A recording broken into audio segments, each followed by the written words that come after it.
மரணத்தை எண்ணி கலங்கிடும் விஜய மரணத்தின் தன்மை சொல்வேன். மானிடர் ஆன்மா மரணமெய்தாது மறுபடி பிறந்திருக்கும். மேனியை கொல்வாய் மேனியை கொல்வாய் வீரத்தில் அதுவும் ஒன்று.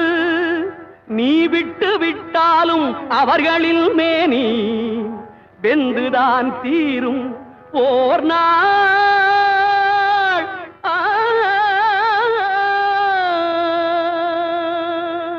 என்னை அறிந்தாய் எல்லா உயிரும் எனதென்றும் அறிந்து கொண்டாய். கண்ணன் மனது கல் மனதென்றோ